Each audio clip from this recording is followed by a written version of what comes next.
বিয়ের আগে মামার বাড়ি, খালার বাড়ি প্রভৃতি আত্মীয়ের বাড়ি থেকে আইবুড়ো ভাত খাওয়ার দাওয়াত দেওয়া হয়। আইবুড়ো ভাত খাওয়া কি ইসলাম সমর্থন করে? এবার অনেক আলেমকেও পহেলা বৈশাখ উদযাপন করতে দেখা গেছে। এ ব্যাপারে শরিয়ার বিধান কি? মানহাজগত বিরোধকে কেন্দ্র করে মসজিদ ভেঙে ফেলা হয়েছে, বিষয়টা কতটা সঙ্গত? কিভাবে মুসলিমদের মধ্যে পারস্পরিক সৌহার্দ্য বাড়ানো যেতে পারে? আমি একটি শীত প্রধান দেশে থাকি, এখানে মানুষ জুতা সহকারে নামাজ পড়ে। এবার ইসলাম কি বলে? সম্প্রতি আপনাদের নেতৃত্বে মার্চ ফর গাজা অনুষ্ঠিত হলো, এছাড়া কি আমাদের আর কিছুই করার নেই? মেয়ের বিয়ে পাকা হওয়ার পর হবু জামাইয়ের সঙ্গে শাশুড়ি পালিয়েছেন, এই দুইজন যদি বিয়ে করতে চান শরিয়া মোতাবেক বিয়ে হবে কিনা? প্রিয় দর্শক, আমরা আর বিলম্ব না করি ইতিপূর্বে বা ইতিমধ্যে আপনাদের যে সমস্ত প্রশ্ন আমাদের কাছে চলে এসেছে সেই প্রশ্নগুলোর উত্তর দেওয়ার পালায় আসুন আমরা প্রবেশ করি। এরপর প্রশ্ন হলো, এবার অনেক আলেমকেও পহেলা বৈশাখ উদযাপন করতে দেখা গেছে, এ ব্যাপারে শরিয়ার বিধান কি? অনেক আলেম বলা বোধহয় ভুল হবে, সামান্য কিছু মানুষ পয়লা বৈশাখকে তাদের মতো করে, অর্থাৎ হিন্দুয়ানি কালচার থেকে মুক্ত রেখে এটাকে পালন করতে দেখা গেছে। যারা করেছেন তাদের উদ্দেশ্য কী ছিল সেটা আল্লাহ তাআলা ভালো জানেন। তবে আমি ব্যক্তিগতভাবে জানি কোনো সাংস্কৃতিক প্রতিষ্ঠানকে সরকার তরফ থেকে বেশ মোটা অঙ্কে টাকা পয়সা দেওয়া হয়েছে এ ধরনের উদযাপন করবার জন্য। আমি এরকম দু একটি প্রতিষ্ঠান যাদের ব্যাপারে নিশ্চিত হয়েছি তারা যেন এরকম কোনো কাজ না করেন সেজন্য ব্যক্তিগতভাবে তাদেরকে বিভিন্নভাবে অনুরোধ করেছি। তবে এরপরও অনেকে এখানে ইনভলভ হতে দেখা গেছে। তারা কেন ইনভলভ হয়েছেন, এর পেছনে কী রহস্য, কী কারণ, তারা বলতে পারবেন, তাদের আল্লাহ বলতে পারবেন। তবে আমি এটুকু বলতে চাই যে নববর্ষকে উদযাপন, বছরের প্রথম প্রহরকে হৈহুল্লোড় আনন্দ উৎসব করে পালন, ঘটা করে উদযাপন, এটাকে উৎসবের উপলক্ষ হিসাবে সাব্যস্তকরণ ধার্য করা, এটি মূলত এসেছে প্রকৃতি পূজারীদের কাছ থেকে। পারস্যের প্রকৃতি পূজারীরা তাদের বছরের প্রথম প্রহর এটাকে ভালোভাবে তারা উদযাপন করতো। প্রথম দিনটাকে তারা বলতো নওরোজ, অর্থাৎ নতুন দিন, নববর্ষ। এটাকে তারা হৈ হুল্লোড় করে আনন্দ ফুর্তি করে কাটিয়ে মনে করতো সারা বছর তারা সুখে থাকতে পারবে। এটা অবৈজ্ঞানিক চিন্তা এবং শিরপূর্ণ বিশ্বাস। দুর্ভাগ্যজনক সত্য হলো যে আমাদের সমাজে অনেক তথাকথিত শিক্ষিত এবং বিজ্ঞান মনস্ক মানুষও এই পয়লা বৈশাখ উদযাপন করেন এবং বছরের প্রথম দিনকে ওই যে প্রকৃতি পূজারীরা যেভাবে উৎসব করে কাটাতো সেরকম উৎসব করে কাটানোটাকে তারা বিদেহ মনে করেন এবং যৌক্তিক মনে করেন। যে সমস্ত আলেমরা বা আপনার দাড়ি টুপিধারী মানুষরা পয়লা বৈশাখকে ইসলামিক আদলে পালন করার চেষ্টা করেছেন, মূলত নববর্ষকে, বছরের প্রথম প্রহরকে উৎসব উদযাপনের মাধ্যমে কাটানোর যে প্রবণতা, প্রথম দিনকে উৎসব করার মাধ্যমে কাটানোর যে প্রচেষ্টা পেগানদের মধ্যে ছিল, এটা তারা তাদের মতো করে ধারণ করছেন। বিষয়টা হলো এরকম যে আপনি এখানে হিন্দুত্ববাদী বা হিন্দুয়ানি বিশ্বাসের কিছু রাখলেন না, কিন্তু আপনি এটা যে উদযাপন করছেন ইটসেলফ এটাই প্রকৃতি পূজারী বা মুশরিকদের একটি কালচার এবং সংস্কৃতি।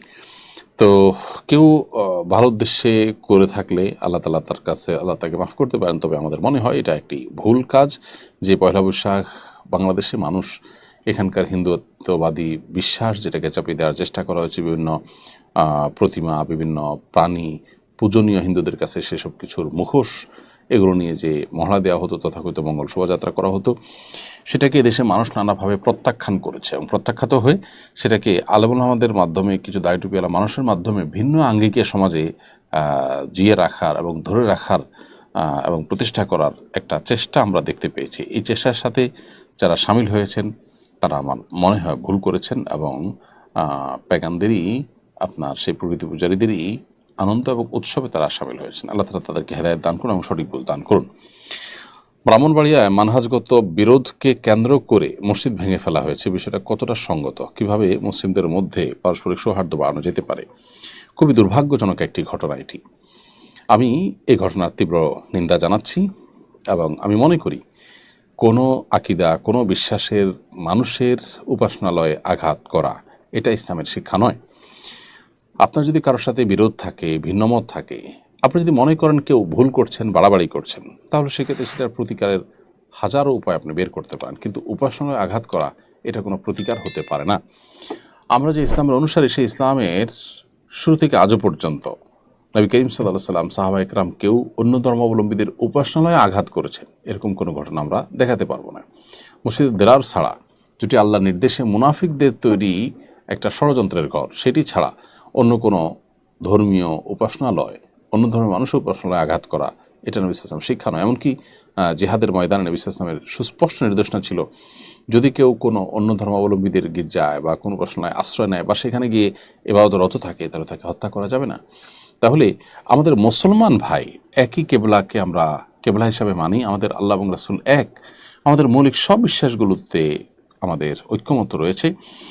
এরকম ভিন্ন মতের মানুষদের মসজিদ ভেঙে দেওয়া, এটা খুবই গর্হিত একটা কাজ। আমাদের মনে রাখা দরকার, কোনো জায়গাকে মসজিদের জন্য যখন কেউ ওয়াকফ করে দেয়, সেটা আল্লাহর হয়ে যায়, তখন সেই ঘরে হাত দেওয়ার আল্লাহর ঘরে হাত দেওয়া একই জিনিস। আমার সাথে তার মতের ভিন্নতা থাকতে পারে, কিন্তু ঘরটা আল্লাহর। দিন শেষে আল্লাহর ঘর ভাঙা কোনো অবস্থাতে জায়েজ নয়। বাংলাদেশ আমাদের আশেপাশের অন্য যে কোনো দেশের চাইতে সাম্প্রদায়িক সম্প্রীতি এবং পরমত সহিষ্ণুতার জন্য উজ্জ্বল উদাহরণ। যার কারণে পাকিস্তানের মতো দেশেও আমরা জানি মুসলমানদের বিভিন্ন গ্রুপ, পরস্পরের সাথে বিরোধপূর্ণ গ্রুপগুলোর মধ্যে মসজিদে হামলা, পাল্টা হামলা ঘটনা ঘটে। বাংলাদেশে কিন্তু সেরকম ঘটনা ঘটে না। ভারতে সংখ্যালঘুদের উপরে ভয়ঙ্কর নির্যাতনের স্টিম রোলার দীর্ঘদিন যাবৎ চলে আসছে, কিন্তু আমাদের দেশে সেরকম ঘটনা ঘটে না। তাহলে মসজিদে হামলা করে, ভিন্ন মতের মানুষের, ভিন্ন আকীদার মানুষদের মসজিদে হামলা করে আমরা আসলে কোনো ভালো অর্জন করতে পারবো না, বরং খারাপ নজির তৈরি হবে। আর মনে রাখা দরকার যে মসজিদ ভেঙে কোনো আদর্শ থামানো চায় না। মসজিদ আপনি একটা ভাঙবেন, দুইটা হবে, পাঁচটা হবে, সিম্পেথি আরও সামাজিকভাবে বেশি পাওয়া যাবে। অতএব মসজিদ ভাঙার এই চিন্তাটাই একটা অসুস্থ চিন্তা। অতএব এ ধরনের গর্হিত কাজ, এ ধরনের অন্যায় কাজ আমরা যেন কেউ আর না করি। যেখানে অন্য ধর্মাবলম্বীদের উপাসনালয় আঘাত করে ভাঙার শিক্ষা ইসলাম আমাদেরকে দেয়নি, সেখানে নিজেদের ভিন্ন মতের মুসলমান ভাইদের মসজিদ কীভাবে আমরা ভাঙতে পারি? পার্শ্ববর্তী দেশ ভারতে যেখানে মসজিদ ভাঙা হচ্ছে, আমরা তার বিরুদ্ধে তীব্র প্রতিবাদ জানাচ্ছি। সেখানে আমরা নিজেরাই যদি ভিন্ন মতের মানুষদের মসজিদ ভাঙি, তাহলে এটা একটা বাজে উদাহরণ হয়ে থাকবে। আমি আশা করব এই ধরনের সংস্কৃতি থেকে আমরা বেরিয়ে আসবো এবং এর নজির যেন আর আমাদের সমাজে দেখা না যায়। আমরা সবাই সচেষ্ট থাকবো। আল্লাহ তাআলা সংশ্লিষ্টদেরকে দায়িত্বশীল আচরণ করার, দায়িত্বশীল ভূমিকা রাখার তৌফিক দান করুন। এইচএম এমদাদ আপনি লিখেছেন, আমি একটি শীত প্রধান দেশে থাকি, এখানে মানুষ জুতা সহকারে নামাজ পড়ে। এবার ইসলাম কি বলে? জুতা যদি পবিত্র হয়, তাহলে সেক্ষেত্রে সে জুতা নিয়ে নামাজ পড়তে কোনো অসুবিধা নেই। নবী করিম সাল্লাল্লাহু আলাইহি ওয়াসাল্লাম নিজে সালাত আদায় করেছেন, তার পায়ে জুতা ছিল এবং জুতা পবিত্র ছিল, এরকমটি বিভিন্ন হাদিস দ্বারায় প্রমাণিত রয়েছে।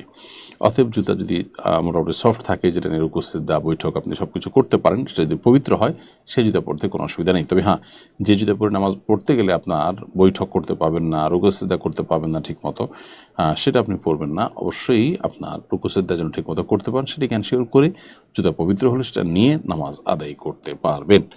তবে আপনাকে উজু অবস্থায় থাকতে হবে অবশ্যই, অর্থাৎ উজু করে তারপর জুতা পরিধান করেছেন, অথবা উজু করে তারপরে মোজা পরে যথাযথ নিয়মে তারপরে আপনি পবিত্রতা অর্জন করে জুতা পরেছেন, তাহলে ওই জুতা সহ নামাজ পড়তে কোনো অসুবিধা নেই। আরিফা পারভিন আপনি লিখেছেন, বিয়ের আগে মামার বাড়ি, খালার বাড়ি প্রভৃতি আত্মীয়ের বাড়ি থেকে আইবুড়ো ভাত খাওয়ার দাওয়াত দেওয়া হয়। আইবুড়ো ভাত খাওয়াকে ইসলাম সমর্থন করে? দেখুন, প্রথম কথা হলো যে এগুলো আমাদের সামাজিক কালচার। বিভিন্ন সমাজে বিভিন্ন ধরনের সংস্কৃতি, বিভিন্ন ধরনের কালচার প্রচলিত থাকে। এর কোনটি যদি ইসলামের সাথে সাংঘর্ষিক না হয়, তাহলে সেগুলো নিষিদ্ধ নয়। এই আইবুড়ো ভাত খাওয়া বলতে আপনি যা বুঝিয়েছেন, সেটাতে খালার বাড়ি বা আত্মীয় স্বজন থেকে এ ধরনের কোনো আয়োজন করা হলে সেগুলোতে যদি শরিয়া বিরোধী কোনো কিছু না থাকে, তাহলে সেক্ষেত্রে সেটা মৌলিকভাবে জায়েজ এবং মুবাহ কাজ। কারণ শরীয়ত কোনো অঞ্চলের প্রচলিত কোনো সংস্কৃতিকে নিষেধ করে না, যতক্ষণ পর্যন্ত সেটা শরিয়ার সাথে সাংঘর্ষিক না হয়, শরিয়ার মূল প্রিন্সিপালের সাথে সাংঘর্ষিক না হয়।